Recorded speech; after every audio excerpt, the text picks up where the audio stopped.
Rosario Castellanos es considerada una de las escritoras más importantes para la cultura mexicana, con obras que retratan fielmente la verdadera esencia de la vida cotidiana en nuestro país. Es un ejemplo de lucha y perseverancia, que a pesar de su muerte a tan corta edad, dejó gran testimonio de su talento.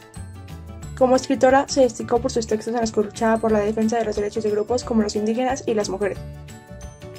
Con este trabajo buscamos destacar la presencia que tuvo la mujer en su obra y cómo éstas influyeron en la sociedad mexicana. Pretendemos que las mujeres jóvenes la conozcan y se inspiren en su pensamiento.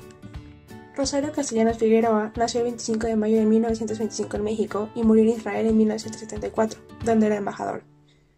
Su nana, Rufina, una mujer indígena, fue su fiel compañera mientras vivía en Comitán, Chiapas. Ella fue la primera en mostrarle su cultura, hablándole en Tzeltal y enseñándole sobre sus tradiciones. Con los años, ambos se percataron que ninguna de las dos existía en la familia Castellanos. Para ellos, la niña no existía por haber nacido mujer, y la nana por indígena y por trabajar para los ladinos.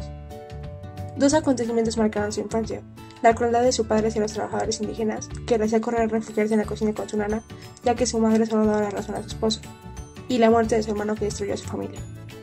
Ella misma comentó en una entrevista: lo que mis padres me echaron en cara a mí, hasta que cumplí 16 años en que me di cuenta y me enfrenté a ellos, era que yo los había obligado a vivir. Rosario plasmó en su obra, Mujer que sabe latín, la impotencia que sentía al ser vista como inferior por ser mujer, por no tomar el lugar de su hermano. En esta misma obra discutió las dificultades a las que se enfrentaban las mujeres para acceder al mundo de los conocimientos. A los 16 años estudió en la Facultad de Filosofía y Letras, donde comenzó su interés en el feminismo. Se graduó de maestra en Filosofía en 1950, con su tesis sobre cultura femenina, en la que discutió la marginación de las mujeres en la cultura, la ciencia y el arte.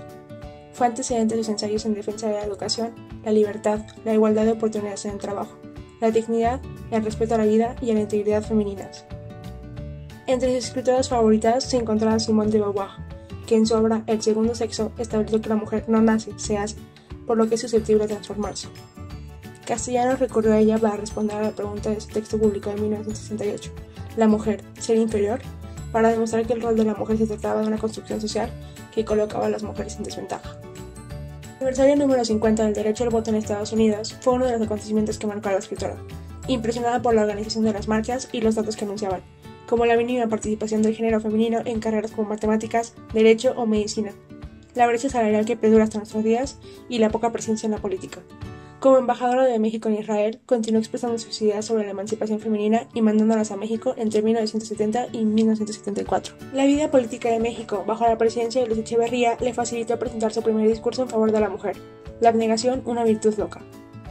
Ella escribió con un sentido de humor e ironía, y con frecuencia se estaba burlando de la sociedad contemporánea, sobre todo del rol que se le asignaba a la mujer. Para ella, las mujeres más simbólicas en la historia mexicana para el feminismo eran la Virgen de Guadalupe, la Malinche y Sor Juana. A esta última la admiraba por su vocación intelectual.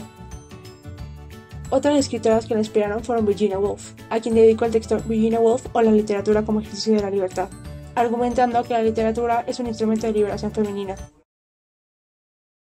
Con el siguiente esquema, pretendemos analizar uno de sus poemas, que no solo creemos destaca por hablar de la mujer, sino por describirse como una. Analizaremos brevemente género, narrador, personajes, objetos, circunstancias, sintaxis, semántica y pragmática dentro de sincronía y diacronía. Yo soy una señora. Tratamiento arduo de conseguir, en mi caso. Y más útil para alternar con los demás que un título extendido a mi nombre en cualquier academia. Así pues, luzco mi trofeo y repito, yo soy una señora. Gorda o flaca según las posiciones de los astros, los ciclos glandulares y otros fenómenos que no comprendo. Rubia si elijo una peluca rubia o morena según la alternativa. En realidad mi pelo encanece. Soy más o menos fea. Eso depende mucho de la mano que aplica el maquillaje. Mi apariencia ha cambiado a lo largo del tiempo. Aunque no tanto, como dice Weininger. que cambia la apariencia del genio. Soy mediocre. Lo cual por una parte me exime de enemigos. Por la otra me da la devoción de algún admirador y la amistad de esos hombres. Que hablan por teléfono y envían largas cartas de felicitación. Que beben lentamente whisky sobre las rocas y charlan de política y de literatura. Amigas, a veces, raras veces. Y en muy pequeñas dosis. En general rehuyo de los espejos. Me dirían lo de siempre, que me he visto muy mal y Que hago el ridículo cuando pretendo coquetear con alguien. Soy madre de Gabriel. Ya usted sabe, ese niño que un día se erigirá en juez inapelable y que acaso además ejercerá de verdugo. Mientras tanto lo amo. Escribo este poema y otros. Hablo desde una cátedra. Colaboro en revistas de mi especialidad y un día a la semana publico en un periódico. Vivo enfrente del bosque. Pero casi nunca vuelvo los ojos para mirarlo.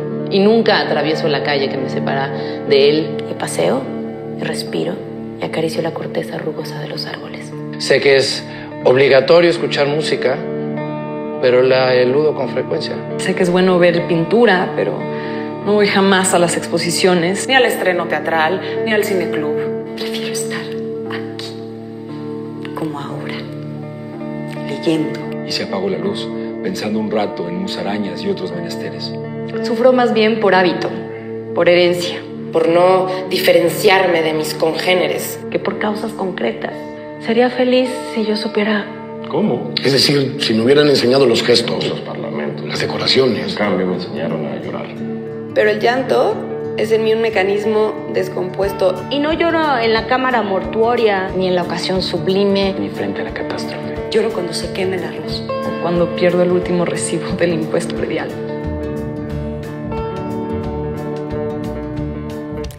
Este poema formó parte del poemario En la Tierra de en Medio, contenido en Poesía no eres tú, que fue publicado por primera vez en 1972. Recopila sus obras poéticas de 1948 a 1971 y pertenece a la época del modernismo.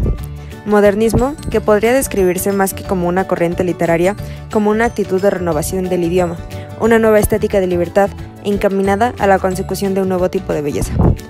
En nuestra autora es representativo el cambio de estética de libertad que nota en sus contemporáneas. Es un aire de igualdad, belleza mental y validación. Es un poema que se estructura en versos libres, que no sigue ninguna rima ni número de versos por estrofa. Expresa la forma de pensar de la autora, por lo que utiliza un lenguaje sencillo y directo. Rosario Castellanos, aunque se queja de llevar una vida rutinaria, no considera que ella sea en realidad dos personas, sino una que se ve formada a conformarse con la sociedad de su época, claramente sin dejar de luchar. Este sentimiento de apatía se ve reflejado en su lenguaje, utilizando palabras como obligatorio para hablar de escuchar música, describiéndose a sí misma como mediocre y toda su vida como una simple rutina. Escribo este poema y otros, dice. Castellanos comienza por describirse a sí misma actuando como narradora en primera persona. Primero, mencionando su título universitario, que parece no tener valor alguno en una sociedad que le da más peso a su papel de esposa. Pareciera que intenta conformarse con ese lugar, poniendo énfasis en su apariencia física. Mi pelo encanece, y recurre a contradicciones para demostrar que está en continuo cambio, gorda o flaca, rubia o morena. No es sino hasta muchas estrofas después que admite que huye de su propia imagen y comienza a hablar de sí misma con otro enfoque. Soy una señora, soy más o menos fea, soy mediocre. La escritora se siente sola, mencionando que sus amistades suelen ser hombres cultos, pero que no la entiendan realmente, mientras que le cuesta trabajo conectar con otras mujeres. Los personajes mencionados en el poema son ella misma, su hijo, sus pocas amigas y aquellos hombres educados. Da una descripción integral de la mujer, sin limitarla de su rol como intelectual, madre, esposa, ama de casa o amiga, viéndose a sí misma como una persona completa que no necesita de ningún título para valer, aunque la sociedad no opine lo mismo. Expresa a una mujer que, vista desde el exterior, cumple con las normas sociales, como madre y esposa, pero que piensa más allá de ese paradigma y que tiene sentimientos más profundos, como la tristeza y la soledad, prefiriendo la escritura como una compañía y salvación, incluso como escape. En Autorretrato, defiende que la mujer debería de ser capaz de expresar sus emociones, sin ser clasificada como dramática y no reducir sus tragedias a lo trivial, sino que se le permita sentir profundamente el dolor de la pérdida o los sueños no cumplidos, y no solo cuando se le quema el arroz, no volverse insensible a las situaciones, aun cuando pasa el tiempo y pierdan su significado. No está conforme con la que es, sufre por ser mujer y por lo que le impone la sociedad, sufro por hábito, por herencia, y no por una causa justa. Podemos identificar Autorretrato como una búsqueda de identidad, utilizando la ironía de sus situaciones cotidianas. Expone lo que implica ser mujer en su época y según su criterio, la vida de las mujeres es un juego de apariencias. Unas se ven como se ve a sí misma y otras se ve como las ve la sociedad. Es un poema que refleja el significado de la mujer en la sociedad. Feminismo. Las mujeres viven en una sociedad en que los hombres dominan todos los aspectos de sus vidas. Hay una lucha entre quien ella debe ser según la sociedad en la que se desenvuelve y quien ella es realmente como mujer. La importancia de Rosario Castellanos para el feminismo mexicano, más allá de sus obras, es que fue la primera en abrir la puerta hacia un discurso justo, informando a la población de en qué consistía el movimiento social de liberación de la mujer, expandiendo las posibilidades de dedicarse exclusivamente al rol de madre o de trabajadora. Logró volverse visible en una cultura plenamente machista. Para Rosario Castellanos, uno de los problemas más grandes con el feminismo mexicano era su fragilidad, que en esa época todavía era considerada una palabra sucia.